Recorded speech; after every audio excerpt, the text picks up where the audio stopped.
Now what we're going to do is we're going to use Chat GPT 4, and we're going to go start doing these things called plugins. Plugins are a new thing that ChatGPT has rolled out that connects ChatGPT with different plugins. There are plugins that you would know already, like CarGurus, Expedia. Like that's a really simple one that I know people have used before. There's a variety of different ones to choose from. Actually, I'll show you where they all are. Plugin store. So you can go in here and explore all the hundreds and hundreds of different plugins that exist. Here are some of the popular ones like AI PDF. This one analyzes PDFs and gives you summaries. This one, for example, gives you diagrams. You can look by new and just poke through here and see if any of these be helpful. You can go by all, look at, there's 86 pages here. So there's a ton. And then, of course, you can look at the ones that you've actually installed. I go through here every now and then and see if there's anything that might have come up that would be interesting for me to use. But that's where they are right here in the plugin store. So I'm going to do an example. I'll do, of course, a fun one just to show you how it's done. I'll use the Car Guru. So find me a Honda Civic 2022 in zip code 07090 for sale. And it will connect to the plugin Car Gurus and then give you the list from that plugin. It usually also definitely takes a little bit longer because the plugins has to go through a second site and then provide the information. But the good thing is this is all real information. This is all live and in real time, right? So you can click this link and I can go look at that $21,000 Honda Civic Sport 4-wheel drive. Great. I can, all of the plugins are in real time. So that's like very helpful if you want to get up-to-date information. Here, look, Instant has some great pictures. One real-time thing I do use a lot, there's this thing called group or actually it's called coupons. It will give you any discounts to any stores you go to. And I do check Coopers a lot anytime I do buy anything. Anyway, you're not here to learn about Coopers. You're actually looking to learn about what could be useful in your day-to-day. There's a few that I've used and found useful. One is AI PDF. I'm going to take here the Giving USA report. Everyone, I hope, fingers crossed, has seen this already and has the full report. I just pulled this one offline. This is the publicly available PDF. I just went to Google and typed in Giving USA 2022 report. And this came up. So what I'm going to do here is I'm going to ask ChatGPT to summarize _ PDF. And I'm going to log in the PDF. What it's going to do is it's going to read the PDF that I send it to, and then it's going to summarize it for me. You can also pick out specific information. You can ask specific requests. You can do whatever you want. All it does is takes the link, scans the document, and then provides you with a summary or whatever information you're looking for. This could be helpful for very large documents, large PDFs, legal documents, donor agreements, or anything that is there to read. This is very helpful in picking things out.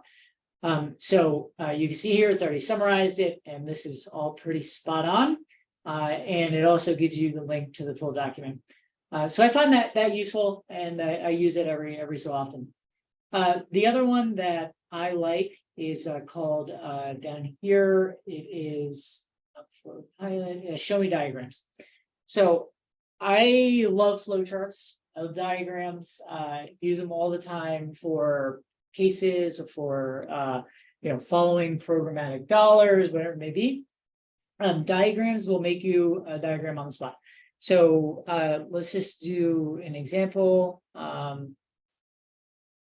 Build a diagram on how direct mail works. This should be pretty bulletproof. Let's make sure it works here. But what building a diagram will do is it'll go into his plugin and then it will build you just a flow chart here. And then also what it does is allows you to connect to the actual site, show me diagrams, where you can play around with it and adjust it as needed. Now, like for example, they could be making this up where you need to go and actually edit it. So it gives you that option here. You can edit it. You can also play around with different diagrams, right? Like if you didn't like that one, you can change it and all that stuff. So I find it helpful if you do this a lot, and it's a cool little plugin that's easy to use. They do have in here a variety of plugins focused on charity. One here is called Change, and then one is called Charity Sense. So I actually don't use these that often. They generally just provide information about a charity. I believe that more donors will use these plugins than folks that actually work at a nonprofit.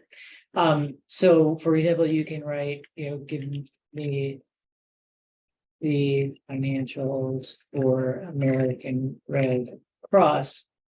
And it should pull from either Charity Sense or the other, or Change. But again, this is more, I believe, from the donor perspective. Let's see, that's taken a while to run. So that's Chat GPT for plugins. All right, we'll have an error here, it's no problem.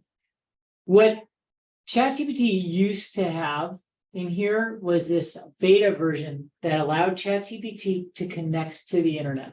So one of the most common problems or complaints about Chat GPT is that it really just made stuff up, or it wasn't sourcing where it got the information from. So ChatGPT rolled out this thing called ChatGPT 4 with Bing. And what you do is you put in a prompt and it would go search on Bing and give you a response from Bing and then give you the link to go back to Bing. They, for some reason, pulled it away. It worked really well, but they pulled it back. This is not an option here. So that's okay because there are several other platforms that will directly connect to the internet. So that's why we're going to use Google Bard. We talked about this a little bit on the other call, but I really do like Google Bard. It's a lot more, there's a lot more pictures involved, it's a lot more user-friendly, and it also does source directly from the internet. So I'm going to do a pre-populated prompt. Can you find me a venue for 100 people in New York City? We're looking to host a gala in September. We'd like the vibe to be hip. We have about 100,000 to spend. We'd like to be a stage for music and speeches. Can you provide me a variety of venue options? Google Bard will then go and through Google and look at a variety of different venues and give you a few options. What I like is that these links will bring you right to the website. This is all in real time, and it'll give you capacity. That's good info. You can of course then also export it to a Google Doc if helpful in displaying information for colleagues or whatever it may be. It'll just drop it right into a Google Doc. But I still like this version better because it gives you the direct links and things like that. So Google Bard is easy to download. Just Google Bard, and it'll bring you to the website where you can use it.